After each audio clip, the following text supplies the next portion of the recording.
ملت ابراہیم۔ لکھنؤ سے رسالہ کے ایک قاری نے سوال کیا ہے کہ قرآن میں ایک سے زیادہ بار اتباع ملت ابراہیم کا حکم دیا گیا ہے۔ یہ ملت ابراہیم کیا ہے؟ براہ کرم واضح کریں۔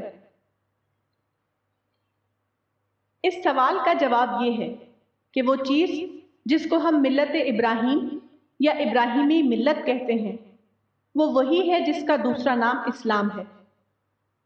اصل یہ ہے کہ اس وقت دنیا میں 3 بڑے آسمانی مذاہب ہیں: دین یہود، دین نصارہ اور دین محمد۔ ان تینوں مذاہب کے مورث اعلیٰ حضرت ابراہیم علیہ السلام تھے، اسی لیے حضرت ابراہیم علیہ السلام کو قرآن میں امام الناس کہا گیا ہے۔ تینوں مذاہب کے بانی حضرت ابراہیم علیہ السلام کی نسل سے تعلق رکھتے ہیں۔ حضرت ابراہیم کی اسی جامعیت کی بنا پر قرآن میں ان کو امت کہا گیا ہے۔ حضرت ابراہیم علیہ السلام تقریباً 4000 سال پہلے قدیم عراق میں پیدا ہوئے۔ حضرت ابراہیم علیہ السلام ایک صاحب کتاب پیغمبر تھے، اگرچہ ان کی کتاب آج محفوظ نہیں۔ اسی طرح بقیہ تینوں مذاہب کے انبیاء میں سے حضرت موسیٰ اور حضرت مسیح صاحب کتاب پیغمبر تھے، تاہم ان کی کتابیں بھی آج پوری طرح محفوظ حالت میں نہیں ہیں۔ حضرت محمد صلی اللہ علیہ وسلم نے اسی بارے میں یہ کہا کہ میں اسی دین کو لے کر آیا ہوں جس دین کو لے کر حضرت ابراہیم آئے تھے۔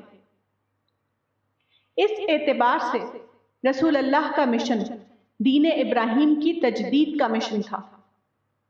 رسول اللہ کو یہ خصوصیت حاصل ہوئی کہ آپ کا لایا ہوا دین ہر اعتبار سے محفوظ دین تھا، اور اب حق کے متلاشی کو اسی دین محمدی کی طرف رجوع کرنا ہے، کیونکہ اب اللہ کا دین اپنی محفوظ حالت میں صرف دین محمدی میں پایا جاتا ہے۔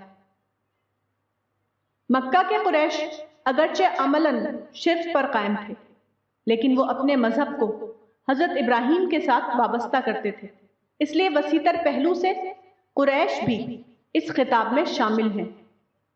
یہود و نصارہ اس خطاب میں براہ راست طور پر شامل تھے اور قریش بالواسطہ طور پر۔